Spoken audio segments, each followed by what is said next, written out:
అన్వేష్ ఇది పక్క పెట్టి డస్టర్ ఉంటది కదా డస్టర్ కదా పక్కన.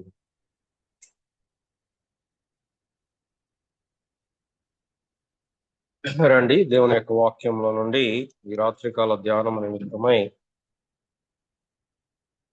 మార్కు సువార్త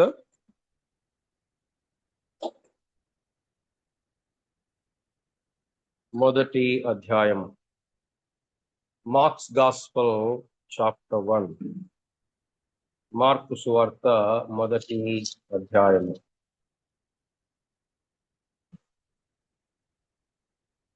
మొదటి వచనము అందరం కలిసి చదువుకుందాం. మొదటి 3 వచనాలు. దేవుని కుమారుడైన యేసు క్రీస్తు సువార్త ప్రారంభము. ఇదిగో నా దూతను మీకు ముందుగా పంపుచున్నాను, అతడు నీ మార్గము సిద్ధపరచును. ప్రభువు మార్గము సిద్ధపరచుడి చేయుడి మన అరణ్యంలో కేక వేయుచున్న ఒకని శబ్దము. చాలా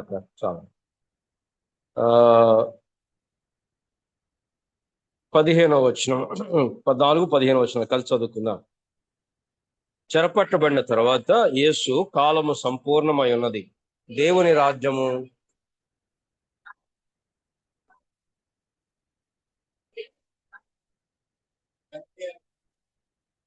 లూకాసు వార్త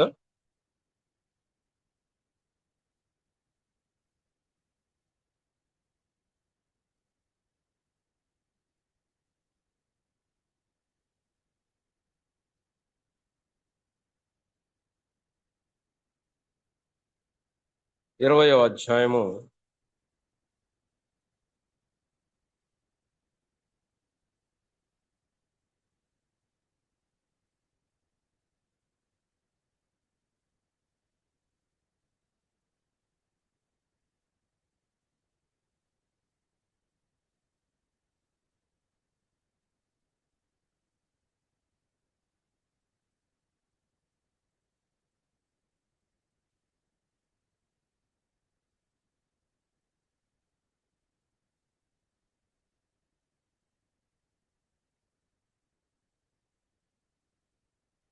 13వ వచనము. అప్పుడు ఆ ద్రాక్ష తోట యజమానుడు, నేనేమి చేతును, నా ప్రియ కుమారుని పంపుదును, ఒకవేళ వారు అతని సన్మానించుదురు అనుకున్నాను. అయినను ఆ కాపులు అతని చూచి, ఇతడు వారసుడు, ఈ స్వాస్థ్యం మనదగునట్లు ఇతని చంపుదము రండని ఒకరితో ఒకరు ఆలోచించుకొని అతనిని ద్రాక్ష తోట వెలుపల త్రోసివేసి వెలుపు చంపిరి. కాబట్టి ఆ ద్రాక్ష తోట యజమానుడు వారికి ఏమీ చేయను. అతడు వచ్చి ఆ కాపులను సంహరించి తన ద్రాక్ష తోటను ఇతరులకిచ్చునని ఆయన చెప్పగా వారు విని అట్లు కాకపోవును గాకనిరి. ప్రేమ కలిగిన మా ప్రియ పరలోకపు తండ్రి, ఈ సమయంలో మరొకసారి బైబిల్ పట్టణం నిమిత్తమైన సన్నిధికి వస్తూ ఉంటున్నాం. మీరు ఇప్పటి వరకు మీరు మాకు సహాయం చేస్తూ మీరు నడిపిస్తూ ఉన్నారు. మీకు వందనాలు, స్తోత్రాలు. నీ వాక్యం మీద ఆసక్తితోటి రాగలిగిన ప్రియ బిడ్డలందరిని బట్టి వందనాలు, స్తోత్రాలు. పేరు పేరున కూడా మీరు జ్ఞాపకం చేసుకొని వారిని ఇంకా దర్శించండి. మమ్మల్ని అందరినీ కూడా మీ స్వరం యొక్క వెనికిడిలో ఉంచుకోనండి. మమ్మల్ని జ్ఞాపకం చేసుకుని బలపరచండి. మా సమయాన్ని ఆశీర్వాదకరంగా చేయండి, దీవెనకరంగా చేయండి.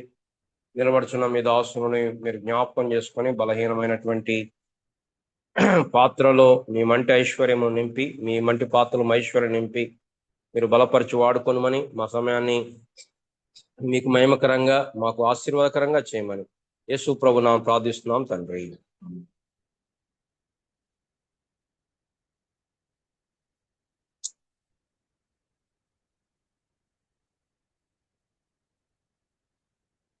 మనం దేవుని రాజ్యము అనేటువంటి అంశాన్ని మనం చూస్తూ ఉన్నాం. ఈ బైబిల్ మొత్తం ఒక పుస్తకము, 66 పుస్తకాలు ఉన్నప్పటికీ ఇదంతా ఒకటే పుస్తకం. ఈ పుస్తకం అంతా ఒక స్టోరీ, బిగ్ పిక్చర్ అంటాం, బిగ్ స్టోరీ. ఆ పూర్తి కథలో ఒక్కొక్క పుస్తకము ఇముడుతా ఉంటది. కనుక మనం కేవలం ఒక పుస్తకం వరకే చూడకూడదు, కానీ మొత్తం స్టోరీ చూడాలి. అలాగే మన పూలదండ ఉంటుంది. పూలదండలో చాలా పూలు ఉంటాయి. కొన్ని చామంతి పూలు ఉంటాయి, కొన్ని బంతి పూలు ఉంటాయి, కొన్నిసార్లు గులాబీ పూలు ఉంటాయి. ఇవన్నీ కలిపితే ఒక పూలదండ అవుతుంది. అట్లాగే బైబిల్లో కూడా 66 పుస్తకాలు కలిపితే ఇదొక స్టోరీ. కానీ ఏది దానికి మాత్రమే తీసుకోవడానికి లేదు. ఓవరాల్ గా కూడా ఏం చెప్తున్నాడు దేవుడు మానవాళికి అనేది మనం చూడటానికి మనం దీన్ని దేవుని రాజ్యము అనే దృక్కోణంలోనే చూస్తున్నా. దేవుని రాజ్యము అనగా 4 విషయాలు మనం చూస్తున్నాం. మొట్టమొదటిది దేవుని ప్రజలు. దేవుని రాజ్యాన్ని ఎలా నిర్వచించామంటే, దేవుని ప్రజలు దేవుని యొక్క స్థలములో, దేవుడు వారి నుంచిన స్థలములో వారుండి, ప్రదేశములో ఉండి దేవుని చేత పరిపాలించబడి దేవుని యొక్క ఆశీర్వాదము పొందటం దేవుని రాజ్యము. దేవుని ప్రజలు దేవుడు వారి నుంచిన ప్రదేశములో ఉండి దేవుని పరిపాలన కింద ఉండి దేవుని ఆశీర్వాదమును పొందటం దేవుని రాజ్యము అని మనము చెప్పవచ్చు. కాబట్టి బైబిల్లో ఉన్నటువంటి గ్రంథాలని, బైబిల్లో ఉన్న స్టోరీని ఏం చూస్తున్నాము అంటే, దేవుడు మొట్టమొదట ఏదెను తోటలో ఆదామవ్వలను చేశాడు. ఆ ఆదామవ్వలు దేవుని ప్రజలు. వారికి దేవుడు ఏర్పరిచిన స్థలము ఏదెను తోట. దేవుడు వారిని పరిపాలించిన విధానము తన యొక్క వాక్కు చేత, తన ఆజ్ఞల చేత వారిని పరిపాలిస్తున్నాడు. వారి ఆశీర్వాదం ఏంటంటే, దేవునితో వారు సరైన సంబంధం కలిగి ఉన్నారు. దేవునితో కాదు, తోటి మానవులతో కూడా సరైన సంబంధంలో ఉన్నారు. అదే సమయంలో మానవులకి సృష్టికి మధ్య కూడా సరైనటువంటి సంబంధము కలిగి ఉన్నారు. ఇది వారికి కలిగిన ఆశీర్వాదం. కాబట్టి దీన్ని ఏమన్నామంటే, మొట్టమొదట ప్రణాళిక, రాజ్య ప్రణాళిక. మొదటి 2 అధ్యాయాలు, ఆదికాండం మొదటి 2 అధ్యాయాలు రాజ్య ప్రణాళిక. అది అలా ఉండాలని దేవుడు కోరాడు. కానీ అక్కడ సాతానుడు ప్రవేశించాడు. ఎక్కడి నుంచి వచ్చాడు, ఎలా వచ్చాడో మనకు చెప్పబడలేదు. బైబిల్లో ఆయా భాగాల్లోంచి మనకు అర్థమయ్యేది, వాడు వచ్చాడు. వాడికి కొంత శక్తిని దేవుడు ఇచ్చాడు. వాడు దేవునితో సరిసమానుడు కాదు, దేవునితో పోటీ చేసేవాడు కాదు. కానీ వాడు దేవుని ప్రణాళికలను భగ్నము చేయాలనే ప్రయత్నం చేస్తూ ఉంటాడు. దేవుడు కూడా తన మహిమ నిమిత్తమై వాడికి కొన్నిసార్లు అనుమతిస్తాడు. యోబు జీవితంలోంచి మనం నేర్చుకునేది అదే. కొన్నిసార్లు దేవుడు వాడికి అనుమతిస్తాడు. ఎందుకు ఇచ్చావు ప్రభువా అని మనం అడగడానికి లేదు. ఆయన సమస్తమును కూడా తన మహిమకు కీర్తి కలగజేయ నిమిత్తము ఆయన సమస్తమును చేసేటువంటి వాడు. సరే, ఆ కారణమును బట్టి వారు పాపము చేసి దేవునికి వ్యతిరేకంగా తిరుగుబాటు చేసి దేవుని ప్రజలు దేవుని స్థలంలోంచి బయటకు వచ్చేశారు. దేవుని పరిపాలన కింద లేరు. ఆశీర్వాదం బదులు శాపం వచ్చింది. ఆ 2వ భాగాన్ని ఆదికాండం 3వ అధ్యాయం నుండి ఆదికాండం 11వ అధ్యాయం వరకు దాన్ని ఏమన్నాం అనుకున్నామంటే, పతనమైన రాజ్యం. పతనమైన రాజ్యం అన్న. ఈ లోపల మధ్యలో గొప్ప జలప్రలయాన్ని దేవుడు రప్పించాడు. పాపమును బట్టి మొత్తమును సంహరించాడు. నోవహు కుటుంబం ఒక్కటి మిగిలింది. కానీ ఆ పాపం అనేది లోపల ఎంత పేరుకొని పోయిందంటే, సమస్తము నాశనమైన. చాలాసార్లు అనుకుంటాం, చచ్చిపోతే బాగు, వీడు దిగిపోతే బాగు, లేకపోతే వీళ్ళు అధికారంలోంచి పోతే బాగు అనుకుంటాం. నోవహు కాలంలో దేవుడు సమస్తాన్ని కూడా వైప్ అవుట్ చేశాడు, ఒక్క నోవహు కుటుంబం తప్ప. కానీ మళ్ళీ ఒక 4-5 జనరేషన్స్ వచ్చేసరికి మళ్ళీ పాపం అనేది తెచ్చింది. కాబట్టి వారు బాబేలు గోపురం కడదాం అనుకున్నారు. దేవునికి వ్యతిరేకంగా ఒక పెద్ద గోపురం కట్టుకుని అందరం ఒక చోట ఉందాం, ఆకాశం అంటే గోపురాన్ని, అప్పుడు మల్టీ స్టోరీ బిల్డింగ్స్ కడదామని ప్లాన్ చేశారు. High rise, sun rise towers కడదామని ప్లాన్ చేశారు. అప్పుడు దేవుడు ఏం చేశాడు, వారి భాషలు తారుమారు చేసి వారిని చెదరగొట్టేశాడు. కానీ ఆ చెదరగొట్టిన దేవుడు తన ప్రణాళికను వదిలిపెట్టలేదు. కాబట్టి మరలా ఏదైతే ఏదైనా తోటలో కోల్పోయామో దాన్ని సమకూర్చడానికి దేవుడు అబ్రహాము అనే వ్యక్తితోటి నిబంధన చేశాడు. దాన్ని ఏమన్నాము అంటే, ప్రామిస్డ్ కింగ్డమ్, ప్రమాణము చేయబడిన రాజ్యం.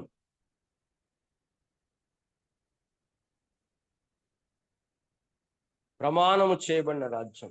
కాబట్టి దేవుడు అబ్రాహాముతో నిబంధన చేశాడు. కానీ ఇప్పుడు దేవుని ప్రజలెవరు? అబ్రహాము సంతానం. దేవుని ప్రదేశం ఏంటి? కానాను దేశం, వాగ్దాన దేశం. దేంటి? దేవుని యొక్క పరిపాలన ఏంటి? దేవుడు వాగ్దానం చేశాడు, దేవుడు నిబంధన చేశాడు. అంతేకాదు ఆశీర్వాదం ఏంటి? ఈ దేశాన్ని నేను మీకు ఇచ్చేస్తాను, యుగ యుగాలు మీరు ఇక్కడ ఉంటారు సార్, మీకు నిత్యము మీకు ఇస్తాను. కాబట్టి దేవుడు ఆ నిబంధనలో ప్రజలు, అబ్రహాము నిబంధనలో ప్రాముఖ్యమైనది, ప్రజలు నేను గొప్ప జనముగా చేస్తాను, ఈ దేశాన్ని నేను మీకు ఇస్తాను, నేను నిన్ను ఆశీర్వదిస్తాను. దాని తర్వాత 4వ అంశం కూడా మనం చూసాం, ఒక రాజును నేను మీకు ఇస్తాను. ఎందుకు రాజును ఇవ్వాలి? ఆదికాండం 3వ అధ్యాయంలో మానవుడు తిరుగుబాటు చేసినప్పుడు దేవుడిచ్చిన వాగ్దానం ఏంటంటే, నేను నీకును స్త్రీ సంతానమునకును నీ సంతానం వైరము కలగజేసదును, అతడు నిన్ను తల మీద కొట్టును, నీవు అతని మడిమను పట్టుకొందువు. కాబట్టి అప్పటి నుండి దేవుని ప్రజలు ఏం చేస్తున్నారంటే, ఎప్పుడు వస్తాడో ఆ తలను చెదగదొక్కేవాడు, ఎప్పుడు వస్తాడో తలను చెదగదొక్కేవాడు చూస్తున్నాడు. కానీ ఆ తలను చెదగదొక్కేవాడు ఎవరు కావాలి? రాజ కుటుంబంలోంచి రావాలి.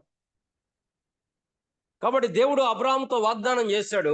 అబ్రాహాంకు ఒక్క కుమారుడు కూడా లేడు, కానీ దేవుడు అన్నాడు ఇస్కరేణులోనే విస్తరింపజేస్తానన్నాడు. దేవుడు తన ప్రజలను ఐగుప్తులోంచి విడిపించి, సాల్వేషన్ బై సబ్స్టిట్యూషన్, వారి బదులు పస్కా పశువు యొక్క రక్తమును అంగీకరించి వారిని విడిపించాడు, వారి తన ఉగ్రత నుంచి విడిపించాడు. రెండవది సాల్వేషన్ బై కాంక్వెస్ట్, విజయము ద్వారా ఆ ఫరో రథములను, ఫరో సేనలను ఎర్ర సముద్రంలో ముంచివేయటం ద్వారా మళ్ళీ శత్రువు చేతికి వారు అందకుండా వారిని సంపూర్తిగా విడిపించాడు. ఈ 2 పదాలు గుర్తుపెట్టుకోండి, మళ్ళీ ఈ పాఠం చదువుతాం. Salvation by substitution, salvation by conquest. అంటే మనకు బదులుగా పస్కా గొర్రెపిల్ల వధించబడింది. రెండవది సాల్వేషన్ బై కాంక్వెస్ట్, శత్రువును ఓడించటం ద్వారా రక్షణ వారికి ఇచ్చి, వారితో నిబంధన చేసి వారిని గొప్ప జనముగా దేవుడు చేశాడు. వారికి దేవుడు అన్నాడు, వారిని పరిపాలించాడు. ఎలాగా? ధర్మశాస్త్రం ఇచ్చాడు. ఇంకా వారిని ఎలా ఆశీర్వదించాడు? వారి మధ్యలో తాను నివాసం ఉన్నాడు, గుడారం కట్టుకున్నాడు. అంతేకాదు ఇంకెలా వారితో సంబంధం కలిగి ఉన్నాడు? ఆయన పరిశుద్ధ దేవుడు, వారి మధ్యలో ఉంటే వారిని ఏం చేయాలి? ఆయన సంహరించాలి, వారిని వెంటనే సంహరించాలి. కానీ వారిని సంహరించకుండానట్లు వారి దగ్గర ఏం పెట్టాడు? బలుల అర్పణలు పెట్టాడు. వారు ప్రతి ఉదయం, ప్రతి రాత్రి, ప్రతి సాయంకాలం బలి అర్పిస్తూనే ఉండాలి. బలిపీఠం మీద అగ్ని ఆరిపోకూడదు. ఎందుకు? దేవుడు పరిశుద్ధుడు, వీరు పాపులు. ఆ పరిశుద్ధ దేవుడు వారి మధ్యలో ఉన్నప్పుడు తన కరుణాకటాక్షమును బట్టి వారి నాశనం చేయలేదు, కానీ తన పరిశుద్ధతను సన్మానించటానికి వారికి బదులు ఆ యొక్క గొర్రె పిల్లను, మేక పిల్లను దేవుడు అంగీకరిస్తాడు. ఇది మనం చూసాం. దాని తర్వాత పాక్షిక రాజ్యము చూసాం. ఈ పాక్షిక రాజ్యంలో 2 భాగాలు మనం చూసాం. దేవుని ప్రజలెవరు? ఇశ్రాయేలు 12 గోత్రముల వారు. దేవుడు వారికి ఇచ్చిన ప్రదేశం ఏంటి? కానాను దేశం. దేవుడు వారిని పరిపాలిస్తున్న విధానం ఏంటి? ధర్మశాస్త్రం ఇచ్చాడు, వారి మధ్యలో ఉన్నాడు, వారితో మాట్లాడుతున్నాడు, వారి మధ్యలో నివాసం ఉంటున్నాడు, బలర్పణలు ఇచ్చాడు. అంతేకాదు ఆశీర్వాదం ఏంటి? ఈ దేశంలో మీరు ఎల్లకాలము నివాసం ఉంటారు. ఎప్పుడు? మీరు నా ఆజ్ఞలను పాటిస్తారు. దేవుని ప్రజలు దేవుని ప్రదేశంలో, దేవుడు వారిని ఉంచిన ప్రదేశంలో ఉండి దేవుని చేత పరిపాలించబడుతూ దేవుని ఆశీర్వాదాన్ని అనుభవించారు. కానీ అది ఎక్కువ కాలం కొనసాగలేదు. వారు పాపము, దాసత్వము, సిన్, స్లేవరీ, సప్లికేషన్, మొరపెట్టడం, దేవుడు రక్షకుని పంపించటం, విడిపించబడటం, నెమ్మది రావటం, అతడు చనిపోగానే మళ్ళీ పాపం. ఇది ఈ న్యాయాధిపతుల గ్రంథంలో ఈ సైకిల్ మనకు కనపడుతుంది. రక్షకుడు ఉంటాడు, వారిని విడిపిస్తాడు, విడిపించినప్పుడు దేశమంతా నెమ్మదిగా ఉంటుంది. గిద్యోనో లేకపోతే బారాకో లేకపోతే యెఫ్తానో ఎవరో ఒకరు. కానీ వాళ్ళు ఏం చేస్తారు? ఆ వ్యక్తి చనిపోగానే పాపంలో పడిపోతారు. పాపంలో పడగానే దేవుడు ఏం చేస్తాడు? వారిని శ్రమకు అప్పచెప్తాడు, దాసత్వానికి అప్పచెప్తాడు. మళ్ళీ ఆ దాసత్వ గుణంతో వాళ్ళు ఏం చేస్తారు? మొరపెడతారు. మొరపెట్టినప్పుడు దేవుడు ఒక రక్షకుని పంపిస్తాడు. ఆ రక్షకుని ద్వారా విడుదల అనుగ్రహిస్తాడు. ఆ రక్షకుడు బ్రతుకున్నంత కాలం వారు మంచుకుంటారు. మళ్ళీ ఇట్లా ఉన్నప్పుడు వారికి అర్థమైంది ఏంటంటే, మనకు ఒక రాజు కావాలి. ఎవరా రాజు? సర్పము తలను చితగదొక్కేవాడు రాజు కావాలి. కాబట్టి దేవుడు రాజును కోరుకున్నప్పుడు దేవుడు సౌలు తర్వాత దావీదును వారికి రాజుగా ఇచ్చాడు. తన హృదయానుసారుని దేవుడు రాజుగా ఇచ్చాడు. దావీదుతో నిబంధన చేశాడు. నీ సింహాసనం మీద నిత్యం ఒకడు ఉండక మానడు అని. దావీదు ఆ సర్పము తలను చెదగదొక్కేవాడు కాదు. ఎందుకు? దావీదులో లోపాలు ఉన్నాయి. దావీదు నరహత్య చేశాడు, దావీదు వ్యభిచారం చేశాడు, దావీదు డ్రామాలు ఆడాడు, దావీదు చేసిన పాపాన్ని కప్పుకున్నాడు. కాబట్టి దావీదు ఆ సాతాను తలను చెదగదొక్కేవాడు. సొలొమోను వచ్చాడు, గొప్ప వైభవం, కానీ సొలొమోను పతనం అయిపోయాడు. దాని తర్వాత ఇశ్రాయేల్ రాజ్యం రెండుగా విడిపోయింది. వారు పతనం అయిపోయారు. 722లో ఉత్తర భూభాగం అశ్షూరియల చేతికి వెళ్ళిపోయింది. 605, 597, 586లో 3 ఫేజులుగా యూదా దేశం బబులోని చేతికి అప్పగించబడుతూ వచ్చింది. మందిరం తగలబెట్టేశారు. ఏ మందిరంలోకి అయితే దేవుని యొక్క మహిమ దిగొచ్చిందో, ఏ మందిరం మీద సొలొమోను ప్రార్థన చేసినప్పుడు పైనుండి దేవుడు మహిమతో నింపాడో, ఆ మందిరం తగలబెట్టబడింది. అప్పుడు ఆ రాజ్యం, పాక్షికంగా కనపడ్డ రాజ్యం డిస్మాంటిల్ అయిపోయింది. అప్పుడు దేవుడు ప్రవక్తలను లేపుతున్నాడు. ప్రవక్తలను లేపుకొని ఆ రాబోయే రాజ్యము గురించి ప్రవచిస్తున్నాడు. కాబట్టి దాని తర్వాత ఏం చూసామంటే, ప్రవచించబడిన రాజ్యం, ప్రొఫెసైడ్ కింగ్డమ్. ప్రవక్తల గ్రంథాలన్నీ ఈ ప్రవచించబడిన రాజ్యం. వాళ్ళు ఏం చెప్పారు ప్రవక్తలు అంటే? 2 విషయాలు. ఒకటి దేవుని తీర్పు, రెండవది నిరీక్షణ.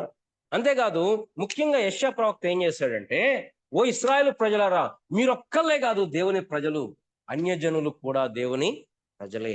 అంతేకాదు, ఇగో రాబోతున్నాడు ఒక ఆయన నా సేవకుడు, ఆయన రాజ్యానికి అంతము లేదు. మన అతిక్రమ క్రియలను బట్టి గాయపరచబడెను, మన దోషములను బట్టి నలగొట్టబడెను, మన సమాధానార్థమైన శిక్ష ఆయన మీద మోపబడెను. ఎవరి గురించి? యేసు ప్రభువారి గురించి ప్రవచిస్తూ ఉన్నారు. కానీ ప్రవక్తలందరూ ఒకటి ఇమ్మీడియట్ గా ఆ కాంటెక్స్ట్ లో నెరవేరు. ఇప్పుడు కన్యక గర్భవతి కుమారుని కనును అన్నప్పుడు అక్కడ కన్యకు ఉంది, అక్కడ కన్యకు ఉంది, ఆమె గర్భవతి కుమారుని కనుంది. కానీ అది ఇమ్మీడియట్ కాంటెక్స్ట్ అంటాం. కానీ లార్జర్ కాంటెక్స్ట్ ఏంటంటే, యేసు ప్రభువారు కన్య గర్భములో నుండి వస్తాడు. కాబట్టి ప్రవక్తలందరూ కూడా యేసు ప్రభువారి గురించే ప్రవచిస్తూ, ప్రవచనం అనగానే ఏదో భవిష్యత్తును చెప్పడం మాత్రమే కాదు. ప్రవచనం అంటే దేవుని మాటలు ప్రకటించటం. దేవుడైన యెహోవా ఈలాగు సెలవిచ్చుచున్నాడు. నాకిలా అనిపిస్తుంది కాదు, నాకిలా అర్థమైంది కాదు, నేను ఇలా అనుకుంటున్నాను, నాకు వచ్చిన ఆలోచన లేదు. దేవుడైన యెహోవా, thus saith the Lord, దేవుడైన యెహోవా ఈలాగు సెలవిచ్చుచున్నాడు. ఇది ప్రవక్త యొక్క బాధ్యత. ప్రవక్త ఎక్కడ తన సొంత వర్తమానము, తన సొంత వ్యాఖ్యానము చేయడు. ప్రవక్త దేవుని వాక్కును ప్రజలకు అందిస్తాడు. మనం చూసాం, మోషేకు ప్రవక్త అహరోను. ఎందుకు? మోషే మాట్లాడట్లేదు కాబట్టి అహరోను మాట్లాడు. కాబట్టి ఆ యొక్క 17 ప్రవక్తల గ్రంథాలు మనం పోయిన వారం మనం చూస్తూ వచ్చాం. ఇక్కడ మలాకీ గ్రంథం దేంతో ముగుస్తుందంటే, ఇదిగో నేను ఒక దూతను పంపిస్తాను. ఆ మలాకీ గ్రంథం ముగిసిన తర్వాత దాదాపు 400 సంవత్సరాలు సైలెంట్ పీరియడ్ అంట. ఈ 400 సంవత్సరాలు దేవుడు ప్రణాళిక, అదే దేవుని యొక్క స్వరం వినపడలేదు. అంటే మధ్యలో అసలు ఏం జరగలేదని కాదు. దేవుని ప్రజలు మలాకీ గ్రంథం ఎక్కడ ఆగుతుంది? బబులోనికి వెళ్ళారు. బబులోనికి ఎంతమంది వెళ్ళారు? కొన్ని లక్షల మంది వెళ్ళారు. ఎంతమంది తిరిగి వచ్చారు? 50,000 మంది మాత్రమే తిరిగి వచ్చారు. మళ్ళీ తర్వాత ఎజ్రా నాయకత్వం కొంతమంది వచ్చారు, 5,000 మంది అట్లా వచ్చారు. వచ్చి ఏం చేశారు? మందిరం కట్టారు, పునాది వేశారు. యెరూషలేము గోడలు నెహెమ్యా కట్టాడు. దేవుని మళ్ళా బలి స్టార్ట్ అయింది. బలి అర్పించడం స్టార్ట్ అయింది. మందిరం కట్టారు. అప్పుడు కట్టినప్పుడు అందరు ఏడ్చారు. పునాది వేసినప్పుడు ఏడ్చారు. కట్టినప్పుడు అందరు ఏడ్చారు. అబ్బా, పాత మందిరం యొక్క మహిమను చూసి వారు ఏడ్చారు. కానీ తర్వాత ఏమైపోయింది? అలెగ్జాండర్ పతనం తర్వాత యాంటియోకస్ ఎపిఫానెస్ అనేటువంటి ఒక రాజు, గ్రీక్ అలెగ్జాండర్ రాజు చనిపోయిన తర్వాత అతనికి పిల్లలు లేరు, చాలా యవన వయసులో చనిపోయాడు. అప్పుడు 4 సైన్యాధిపతులు అతని రాజ్యాన్ని పంచుకున్నారు. ఇదంతా బైబిల్లో ప్రవచనాత్మకంగా చెప్పబడింది. ఒక రాజు వస్తాడు, అతని రాజ్యం ఎవరికి చెందదు, అతనికి 4 సైన్యాధిపతులు పంచుకుంటారు. చూడండి, ఆ మాట చదువుతారా?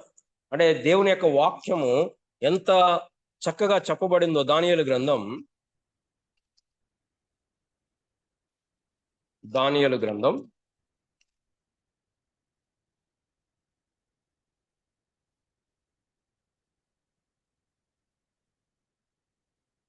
11వ అధ్యాయం 3వ వచనం. అంతలో శూరుడు ఒక రాజుకు పుట్టి మహావిశాలమైన రాజ్యం అనేది ఎవరైనా అలెగ్జాండర్ ద గ్రేట్. అతను రాజు అయిన తర్వాత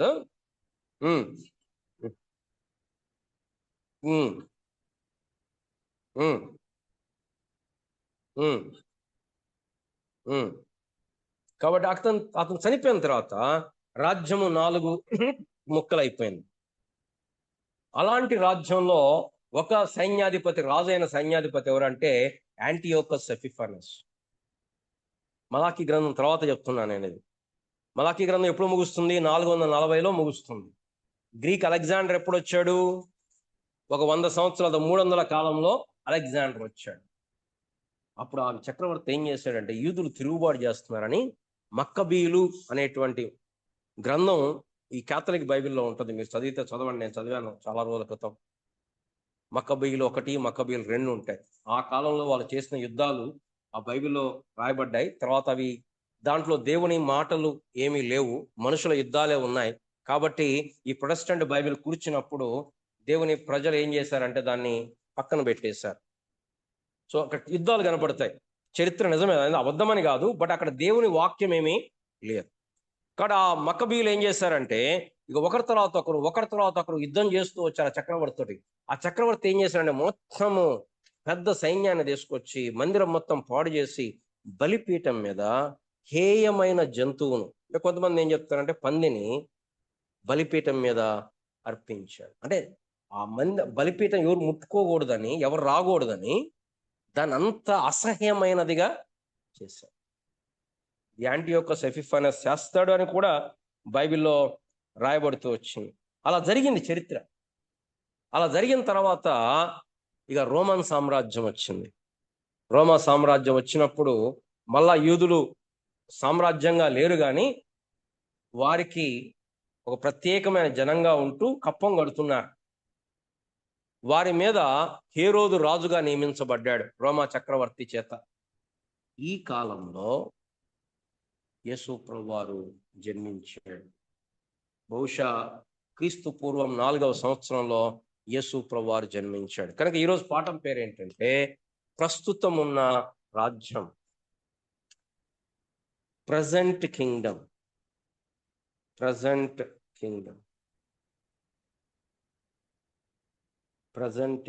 ప్రస్తుతం ఉన్న రాజ్యం. ఎందుకు? ఆ రాజు వచ్చాడు. ఏ రాజు గురించి బైబిల్ చెప్తుందో, ఏ రాజు గురించి ప్రవక్తలు ప్రవచించారో, ఏ రాజు గురించి, ఏ వ్యక్తి గురించి దేవుడు ఆదికాండం 3వ అధ్యాయంలో వాగ్దానం చేశాడో, ఏ ప్రవక్తలందరూ కూడా కీర్తన గ్రంథంలో, మోషే ధర్మశాస్త్రంలో ఎవరి గురించి రాశారో ఆయన ఈ భూమి మీదకి దిగొచ్చాడు. ఆ చరిత్ర 4 సువార్తల్లో మనకి కనపడుతుంది. ఇప్పుడు ఆ రాజు యొక్క సువార్తను ఎట్లా స్టార్ట్ చేయాలి? మత్తయి స్టార్ట్ చేశాడు. ఎలా స్టార్ట్ చేశాడు? ఎలా స్టార్ట్ చేశాడు? చదవండి. అబ్రహాము కుమారుడైన, దావీదు కుమారుడైన యేసుక్రీస్తు వంశావళి. అంటే ఏం చెప్తున్నాడు? ఓ ఇశ్రాయేలు ప్రజలారా, అబ్రహాము సంతానం వస్తుందన్నాడే, నీ సంతానాన్ని నేను ఆశీర్వదిస్తానన్నాడే, నీ సంతానం అలాగోగును అంటే ఆయన నమ్మాడే. అబ్రహాము సంతానమైన దావీదు, ఇగో దావీదు సంతానంలో దావీదు సింహాసనం మీద ఒకడు ఆసీనుడు అవుతాడని చెప్తున్నారే, ఇదిగో ఆయన వచ్చాడు. సో ఇప్పుడు మనకు ఆ పాతదంతా అర్థమైతే ఎందుకు మత్తయ్య గారు యేసు ప్రభువారి పుట్టుకను గురించి కాకుండా డైరెక్ట్ గా అబ్రహాము కుమారుడైన దావీదు కుమారుడైన యేసుక్రీస్తు వంశావళి, అంటే యేసుక్రీస్తు ప్రభువారు ఏదో తాడు బొంగరం లేనివాడు కాదు. ఇదిగో పాత నిబంధన యొక్క నెరవేర్పు యేసు ప్రభువారు. అక్కడ మత్తయి సువార్తికుడు ఏం చెప్తున్నాడు? అబ్రహాము కుమారుడైన దావీదు కుమారుడైన యేసుక్రీస్తు వంశావళి.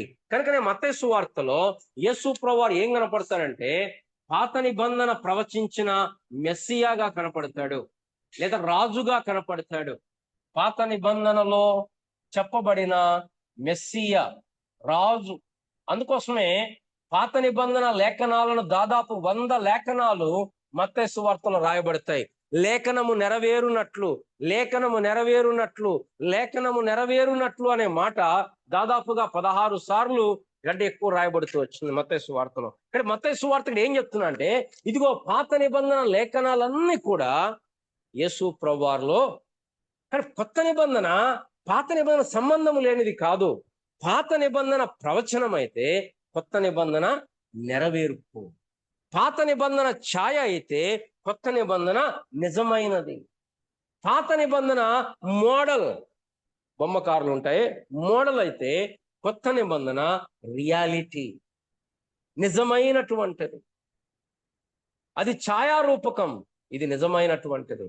కనుక మత్తయి సువార్తకుడు ఏం చెప్తున్నా అంటే అబ్రహాము కుమారుడైన, ఏ అబ్రహాము? ఇగో వాగ్దానం చేయబడిందే రాజ్యము. దావీదు ఏ దావీదు? పాక్షిక రాజ్యంలో ఉన్నాడే ఆ దావీదు యొక్క కుమారుడైన యేసుక్రీస్తు యొక్క వంశావళి. ఇక్కడ మత్తయి సువార్తలో యేసు ప్రభువారు మనకి ఆ రాజుగా కనపడతాడు. రాజ్యమును స్థాపించబోతున్నాడు. పరలోక రాజ్యము. పరలోక రాజ్యము అనే మాట మత్తయి సువార్తలో మాత్రమే కనపడే మాట. పరలోకము కనబడుతుంది, రాజ్యము కనబడుతుంది, కానీ ఆ ఫ్రేజ్ ఉందే పరలోక రాజ్యము, అది కేవలం మత్తయి సువార్తలోని మాత్రమే కనబడుతుంది. 32 సార్లు ఆ మాట రాయబడుతుంది, పరలోక రాజ్యం, కింగ్డమ్ ఆఫ్ హెవెన్. అంటే మత్తయి సువార్తికుడు యేసు ప్రభువారిని ఇదిగో రాజు వచ్చాడు. ఎందుకు?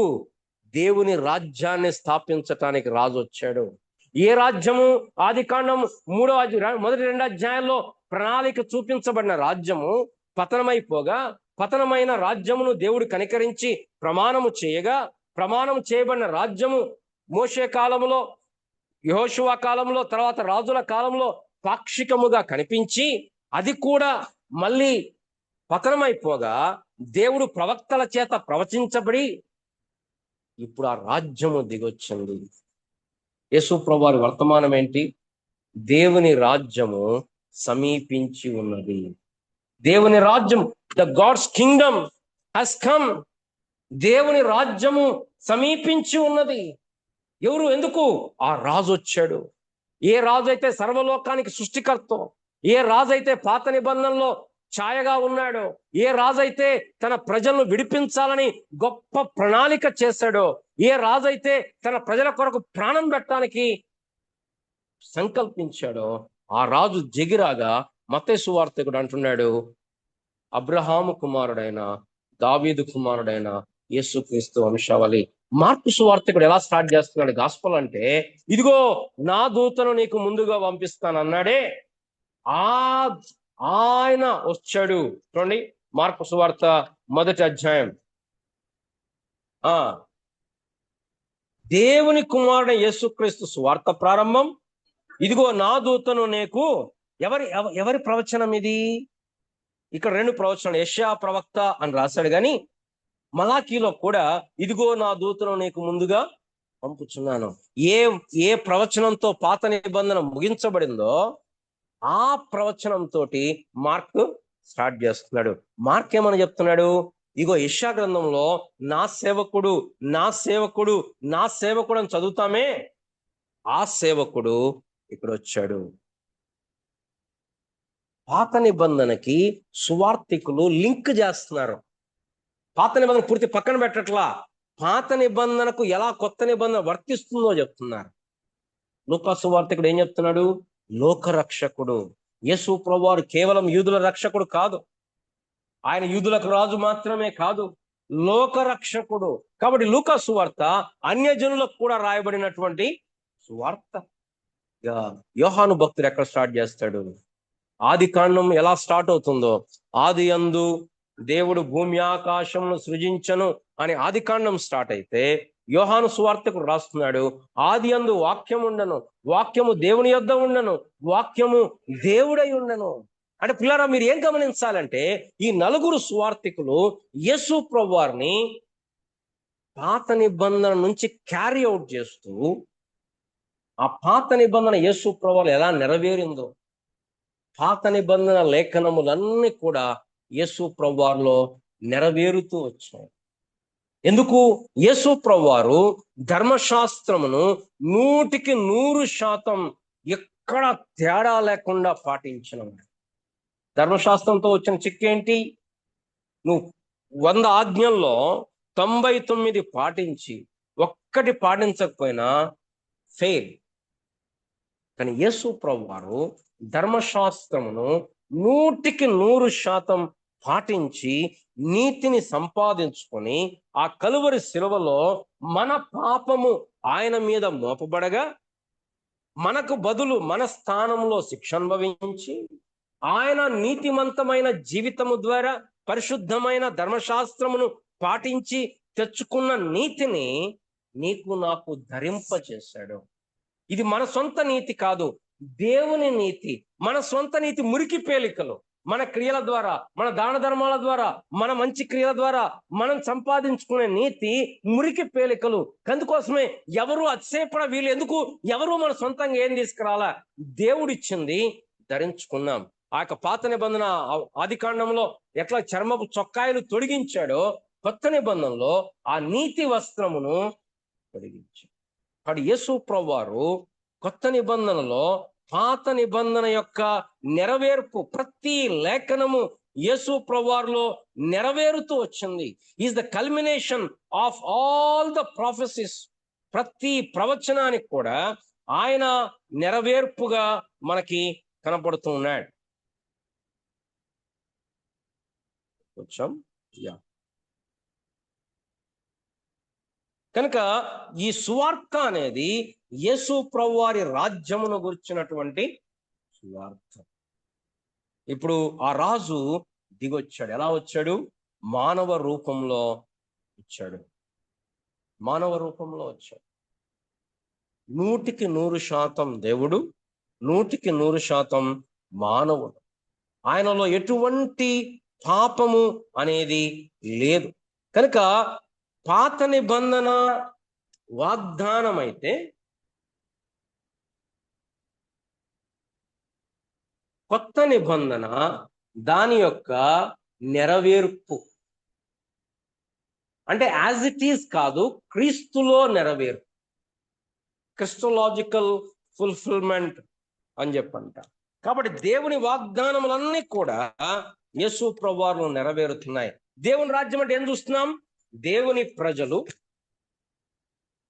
ప్రజలు దేవుడు వారి నుంచిన ప్రదేశములో ఉంటూ, దేవుని పరిపాలన కింద జీవిస్తూ, దేవుని ఆశీర్వాదమును అనుభవించటం దేవుని రాజ్యము. ఇప్పుడు యేసు ప్రభువారు వచ్చినప్పుడు దేవుని ప్రజలెవరు?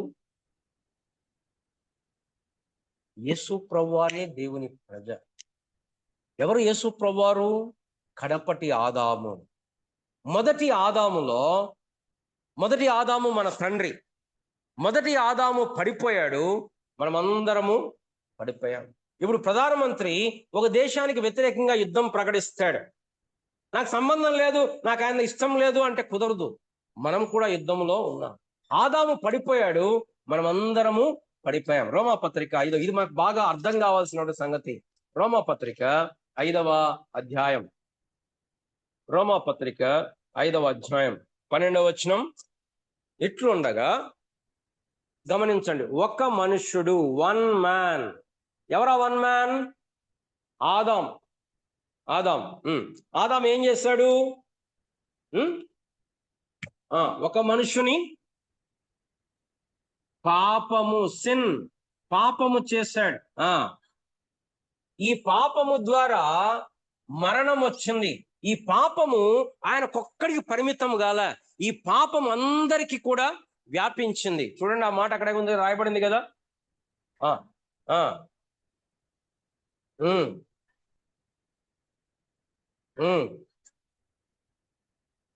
ఈ పాపము అందరికీ పాకిపోయింది.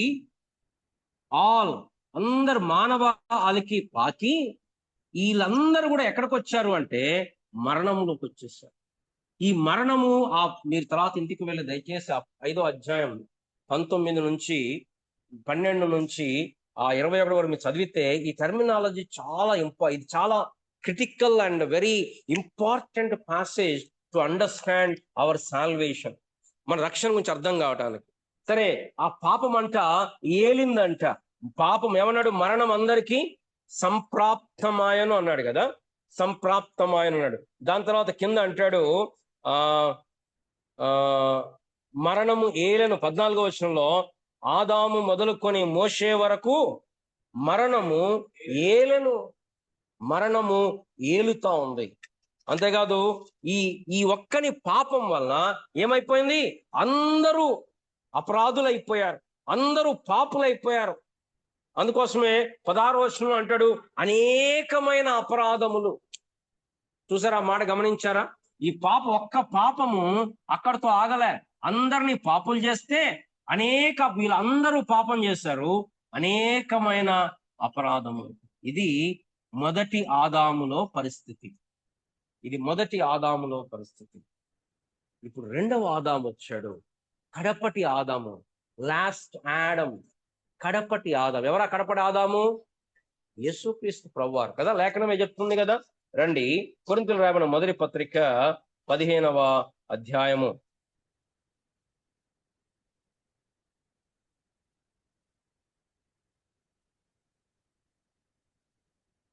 22వ వచనము. ఆదామును అందరూ ఎలాగూ మృతి పొందుచున్నారో అలాగే క్రీస్తునందు అందరూ బ్రతికించబడుదురు. ఈయన కడపటి ఆదాము. ఆ ఆదాము ఏదైనా తోటలో ఉండి శోధించబడగా పడిపోయాడు. ఈ కడపటి ఆదాము అరణ్యములో ఉండి ఉపవాసముతో ఉండి శోధించబడగా విజయము సాధించాడు. కాబట్టి ఇప్పుడు ఏం జరుగుతుందంటే యేసు ప్రభువారిలో మళ్ళీ ఒక్క మనుషుడే, మళ్ళీ ఒక్కని ద్వారా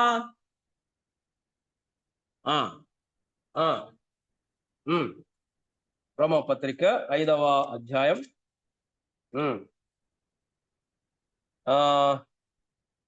రండి ఇక్కడ చదువుదాం. 19వ వచనం.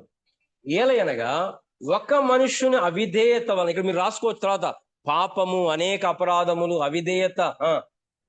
మనుషుల అవిధేయత వలన అనేకులు పాపులుగా ఎలాగూ చేయబడినో ఒకని విధేయత వలన అనేకులు నీతిమంతులుగా చేయబడు. ఎవరా ఒకళ్ళు? యేసుక్రీస్తు ప్రభువారు. యేసుక్రీస్తు ప్రభువారు ఆయన పాపము లేనివాడు గనక ఏమైంది చూడండి, 18వ వచనం. కాబట్టి తీర్పు ఒక్క అపరాధం మూలముగా వచ్చింది. దీనివల్ల ఏమైంది? పాపం చేశారు, మరణం వచ్చింది. దీన్ని ఏమంటున్నాం? తీర్పు, కండెమ్నేషన్, తీర్పు వచ్చింది. కాబట్టి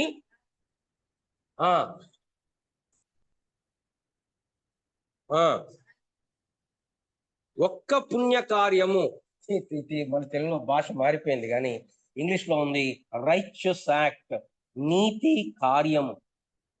ఏంటా పుణ్యకార్యము అంటే కలువరి సిలువలో నీ కొరకు నా కొరకు మరణించాడు, విధేయత చూపించాడు. ఈయన అవిధేయుడయ్యాడు, పాపం వచ్చింది. ఈయన విధేయుడయ్యాడు, జీవం వచ్చింది. ఏమొచ్చింది? జీవప్రదమైన నీతి. ఇక్కడ మరణము, ఇక్కడ జీవము. ఏ జీవం అది? నిత్య జీవం, నిత్య జీవము. ఇక్కడ అవిధేయత, ఇక్కడ విధేయత. ఇక్కడ అపరాధము, ఇక్కడ జీవప్రదమైన నీతి. ఆదాములు అందరూ మృతి పొందారు, యేసు ప్రభువారు అందరూ బ్రతికించబడ్డారు. పిల్లరా, మన రక్షణ మన క్రియల ద్వారా వచ్చినది కాదు, ఇది క్రీస్తు ప్రభువారిలో వచ్చినది. కాబట్టి యేసు ప్రభువారు కడపటి ఆదాము, మొదటి ఆదాము పడిపోయాడు, కాబట్టి ఆయన అందరూ పడిపోయారు. ఇప్పుడు మనము కడపటి ఆదాములో ఉన్న ఎలాగా? విశ్వాసము ద్వారా అబ్రహాము సంతానమయ్యాం. రండి, రోమాపత్రిక 4వ అధ్యాయం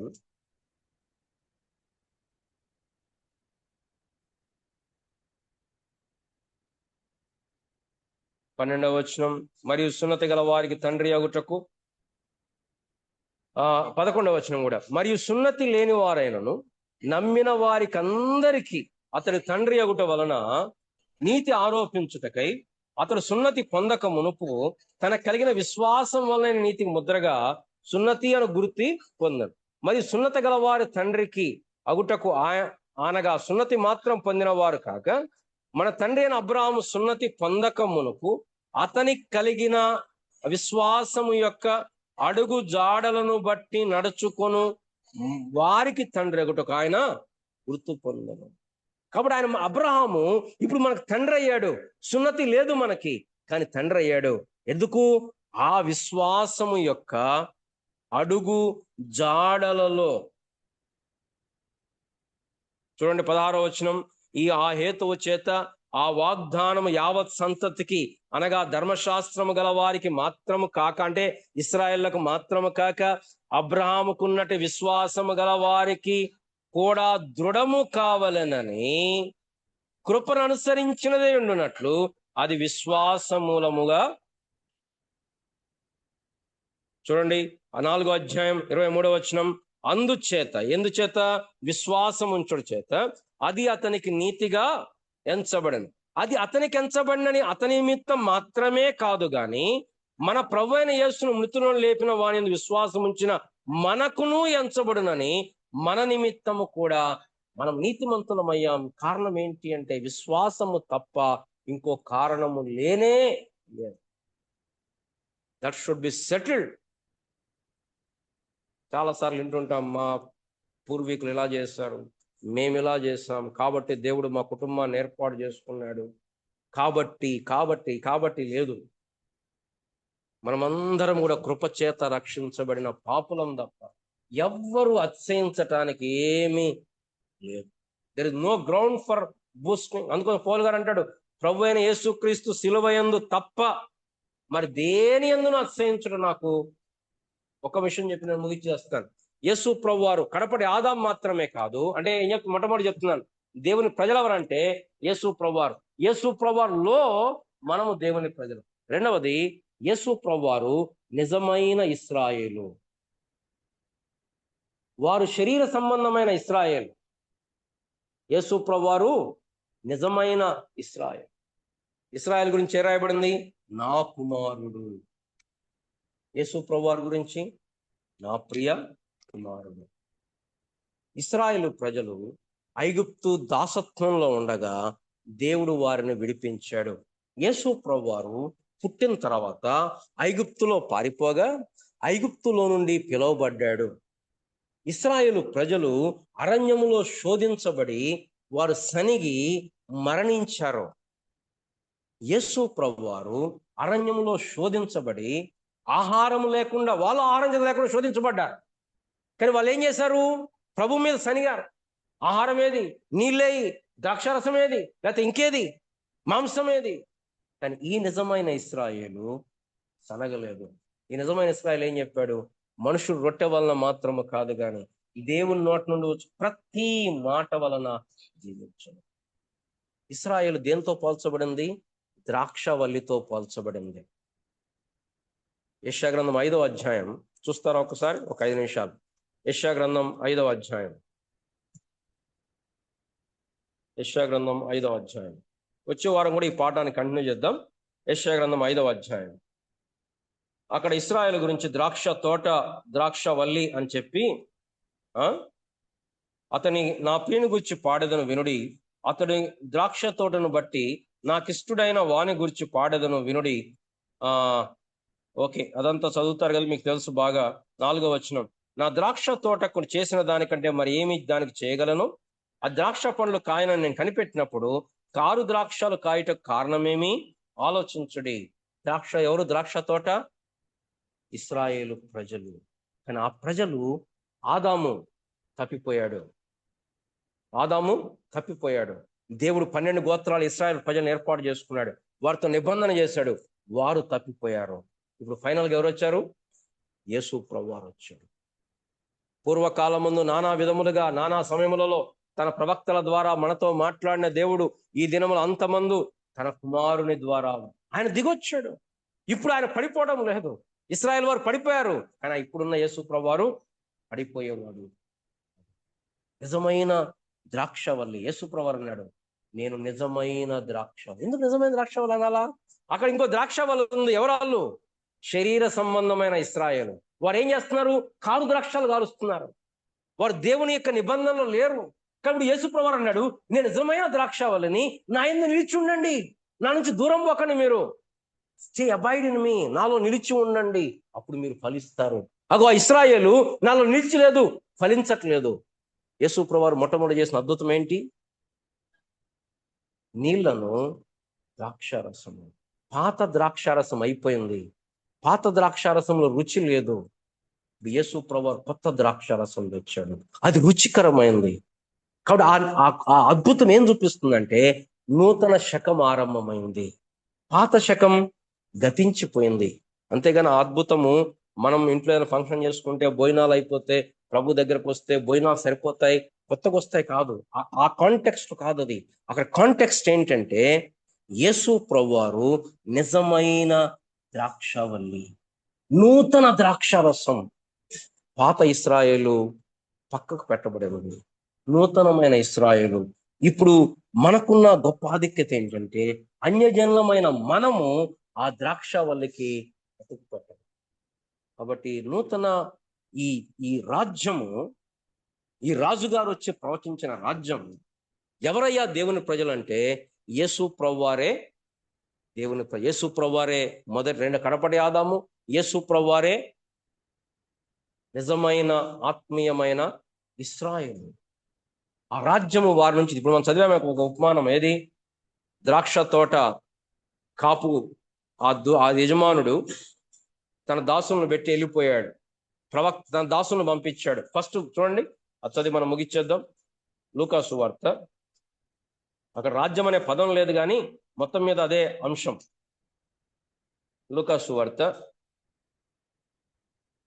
20వ అధ్యాయం 9వ వచనం. ఒక మనుషుడు ద్రాక్ష తోట నాటించి కాపులకు గుత్తకిచ్చి దేశాంతరం పోయి బహుకాలం ఉండను.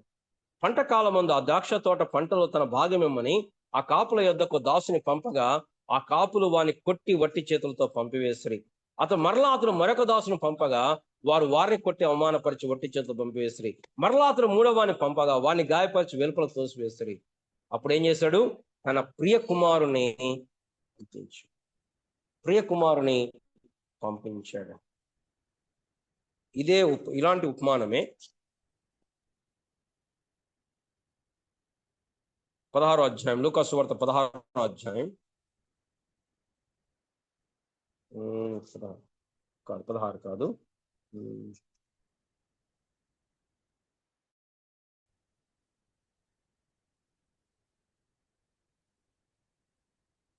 13వ అధ్యాయంలో కూడా ఆ ద్రాక్ష తోటలో అంజూరపు చెట్టు కనపడుతుంది.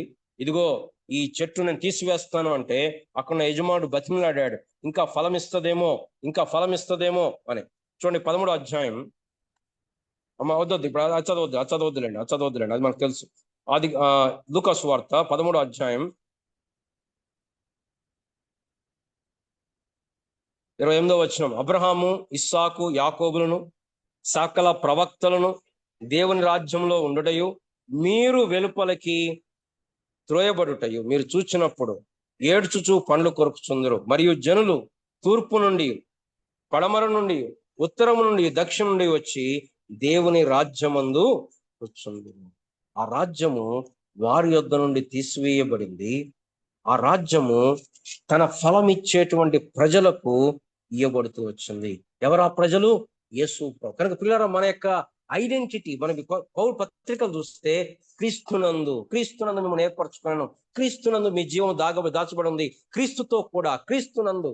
క్రీస్తు తీసేస్తే మనం ఏమి సున్నామని. కాబట్టి దేవుని రాజ్యము దిగొచ్చింది.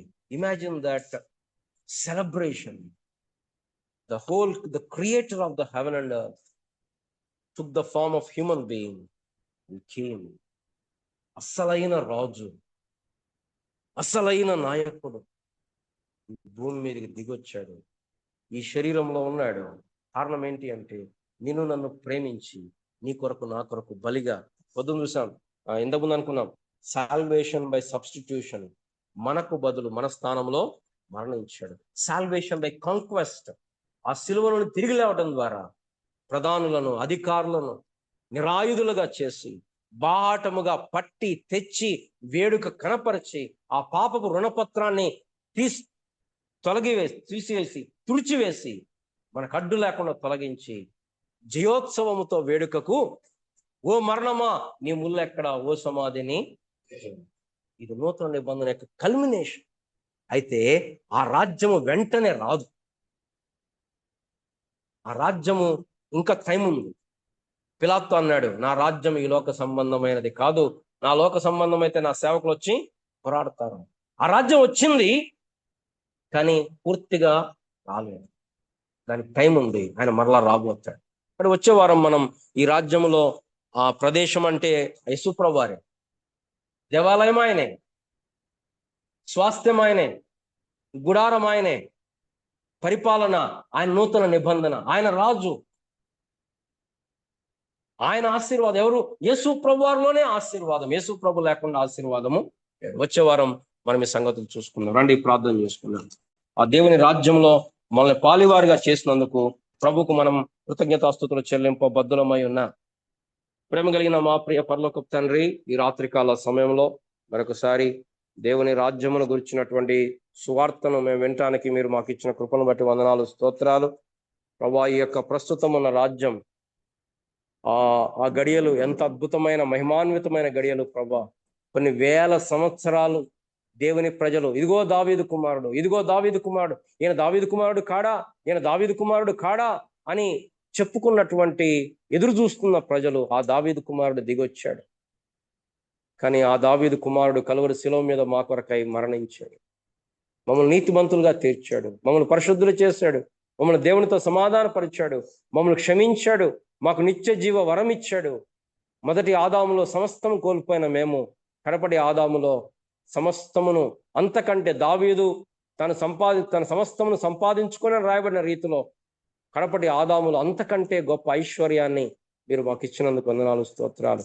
ఈ సంగతులను గుర్తెరిగిన వారమై, ఈ దేవుని రాజ్యము, మేము పొందిన రక్షణ ఎంత విలువైనదో గ్రహించిన వారమై, మా కన్నులు తెరవబడగా, మా మనోనేత్రములు వెలిగించబడగా, ఈ గొప్ప రక్షణను పొందిన మేము ప్రభువా, నీకు లోబడి, నిన్ను ప్రేమించి, నిన్ను హత్తుకొని, నిన్ను స్తుతించి, ఆరాధించి, గణపరిచి, నీ కొరకు జీవించటానికి, రాబోయే రాజ్యము కొరకు, దేనికి దేవుడు శిల్పి నిర్మాణకుడు, పునాదులు గల ఆ పట్టణము కొరకు, ఆ దేవుని రాజ్యము కొరకు ఎదురు చూడటానికి సహాయము చేయమని, కృప చూపించమని ఈ రాత్రికాల సమయంలో రాగలిగిన ప్రియులందరిని బట్టి వందనాలు, స్తోత్రాలు తెలియజేస్తూ, వినవాక్యాన్ని నీరు కట్టి ఫలింపచేసి మీరు మాకు ఇంకనూ వివరించమని, సహాయపడమని యేసు ప్రభు నామమున ప్రార్థించి అడిగి వేడుకుంటున్నాము తండ్రి.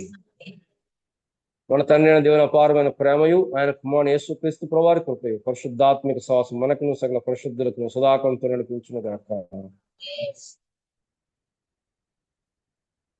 Praise